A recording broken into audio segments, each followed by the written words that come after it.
Doctors have read it. When was a patient right about something but you insisted they were wrong until it got serious? Story 1. It didn't get serious. Under my father's care, he just thought she was joking at first. He was treating a woman for headaches and she dropped that she had been the getaway driver in a robbery where shots had been fired. A bullet was lodged in the base of her skull. Story 2. Psychiatrist here, late to the party but thought I'd share a story from my residency years in case someone happens to still see this thread. I was at the brief internment unit, acute psychotic cases, mostly, and there was this woman that had been there for some time. She had paranoid delusions about the Russian mob trying to get her, complete with hallucinations and everything. Her family had confirmed it was all made up in her head and nobody was following her. She had been getting medication for some time and her symptoms had improved a lot. She no longer believed she was in danger or being hunted, and everything seemed to be going well.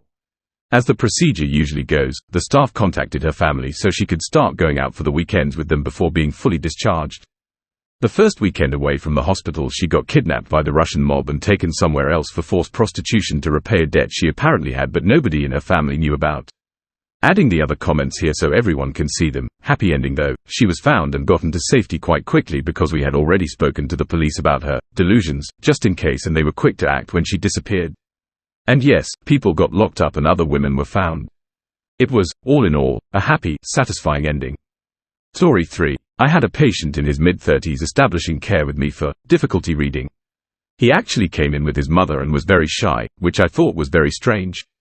He said he worked at a library and words would get jumbled up while reading. He had zero additional issues.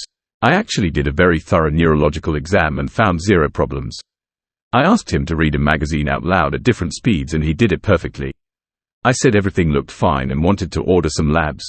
I honestly felt he was just a strange character. They agreed to labs but Mom was very pushy to do head imaging. I said we could, but I ordered the CT as routine and by the time labs came back he was extremely low on vitamin D. I called saying we should replace it and hold off on the scan. Not only did Mom not want the scan cancelled, but she also wanted an MRI and she wanted it stat. I basically got tired of trying to be reassuring and just ordered what she wanted. He had the biggest glioblastoma I have ever seen.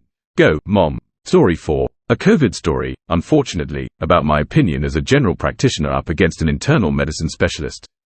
My grandmother was isolated for COVID, and she steadily got weaker and weaker. In my country, the hospitals were so full that some get home quarantined and doctors give instructions via Zoom or go on home visits in bunny suits. It was such a desperate time. No vaccines had arrived yet in my third world country. Anyway, I noticed that my mother was alerting me that my grandmother's O2 SATs were going down, the mid-80s, which is a bad sign she might need hospital admission and a high-flow nasal cannula. I'm just a GP, so my family found a specialist to treat her. The specialist told me I was paranoid. Your grandmother only has mild COVID, and the pulse oximeter probably has a low battery. Change it and see what happens.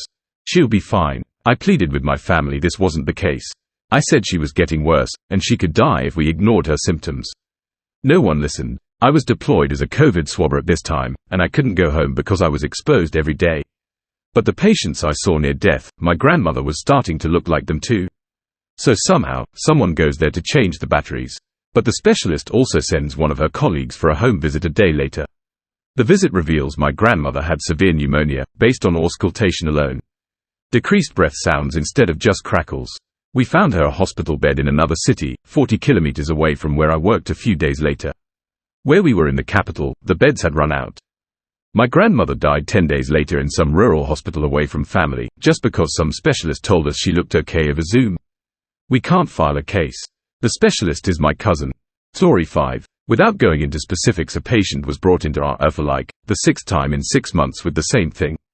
Fits, progressive neurological symptoms and a label of a normal MRI scan done 4 months earlier with a referral to a functional neurologist, to basically deal with what was labeled as psychosomatic neurological symptoms on account of the patient having their first neurological event whilst they were on the phone, getting some bad news, having a normal MRI and having seen a neurologist who couldn't find anything wrong, again 4 months earlier. Thankfully, due to the patient rocking up in a wheelchair this time round as they were unable to stand, one of the senior doctors brought them in to do another scan. Cue me, walking in to see a crazy neuro patient who is going to see the specialist as there is nothing wrong with them, until the very day I die. I shall never, ever forget my horror when I saw their repeat MRI scan on my computer screen just before entering the room. The patient had a golf ball-sized tumor in the very back of their brain and was in huge trouble with rapidly progressive neurological signs. I felt so terrible for both the patient and their family. The first thing I did was to tell them that we were very wrong, there was something physically wrong, and apologized for the 10 or so times they had been sent home from her and told that they had been making up the symptoms and signs. The family were just grateful that they now knew what was going on. The patient died a month or so later. I tell this to all of my junior colleagues, and I am extremely wary of how people are labeled as having a fictitious illness when they present to the hospital. Story 6. Not a doctor but a mom. When my daughter was 3 months old, she went from being a perfect baby with no health issues to suddenly not being able to keep a single bottle down, full-on projectile vomit a lot of the time. Became lethargic, and a handful of times would act weird and zoned out. Every time I called her pediatrician and he suggested reflux meds, different formulas, maybe it's allergies. Finally, I exploded and demanded he tests her for anything, so he did. He noticed her head was swollen but dismissed it and did an ultrasound but found nothing, and sent us home with another reflux medicine. Well, 2 weeks later my daughter had a seizure. I rushed her to the hospital where they gave her a CAT scan that showed swelling in her brain. The ultrasound tech missed the hemorrhaging by 1.5 inches. Later found out he started altering her documents after the fact to make it look like he knew what it was from the start. So yeah, fuck him.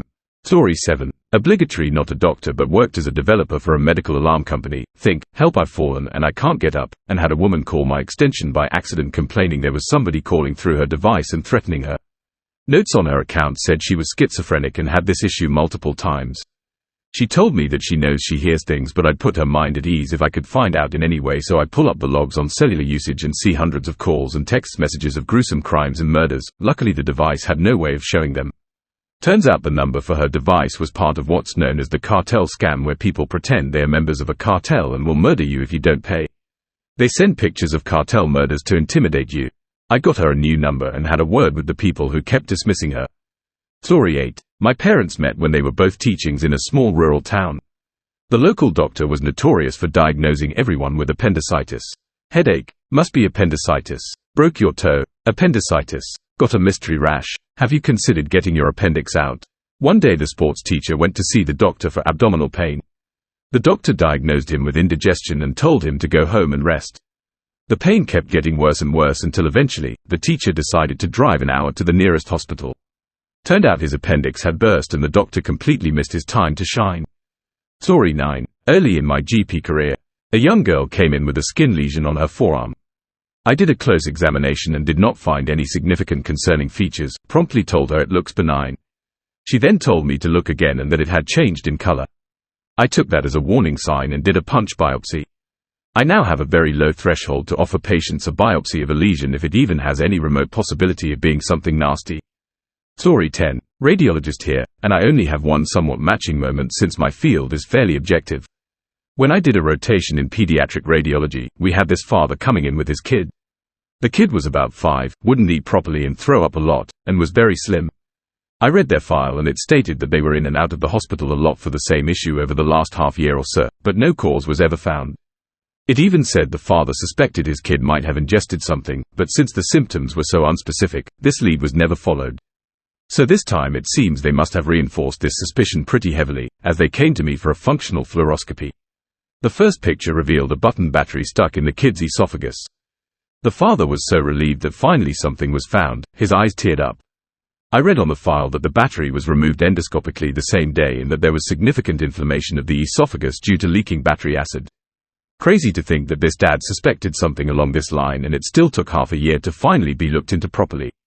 The second not exactly matching story is from when I was in my last year at university, doing clinical internships. I was at this medical in a bit city with a lot of homeless people, and one day, this comatose guy comes in with a suspected alcohol overdose. I remember him stinking of vodka.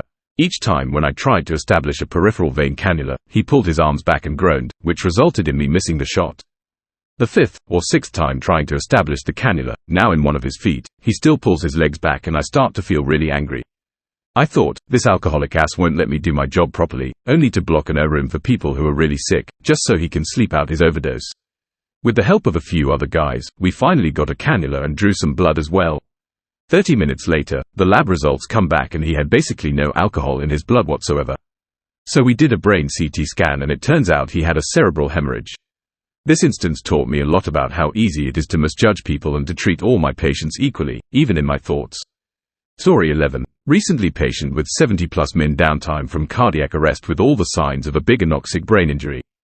Told the family that honestly there is no chance she has a meaningful recovery. She proved me wrong. The next day was off the vent and talking. I fixed her heart artery and she's doing great now. Story 12. I have one from the other side of the coin sort of. The daughter was born 3 months early and 1 pound 4 or 6, I forget which one. Got GERD early on and had breathing difficulties too, so was usually ventilated or on CPAP. Anyways, due to the GERD, she had to have part of her bowel removed and stomas sorted.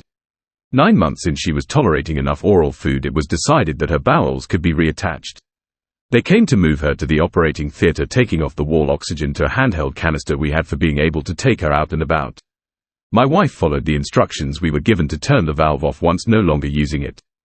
Anyways, team preps her to be moved, get out of the room, and onto the corridor. Her oxygen level crashed and she needs resuscitation there. Then, rushed back to her room and put onto the wall oxygen and she picked straight back up.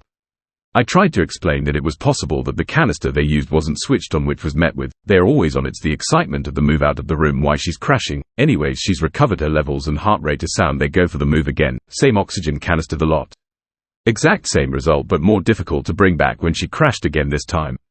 Back in the room, back onto the wall oxygen, and DRs and nurses have said that she's too delicate to move and surgery needs to potentially be cancelled again. Having seen her in such a way and having been ignored, I was a little upset, and after a reasonably heated argument about check the oxygen canister used was on or off, I was asked to leave the room and given a dressing down about speaking to staff whilst attempting to do the job, that I was lucky I wasn't abusive and in no way was the oxygen canister to blame.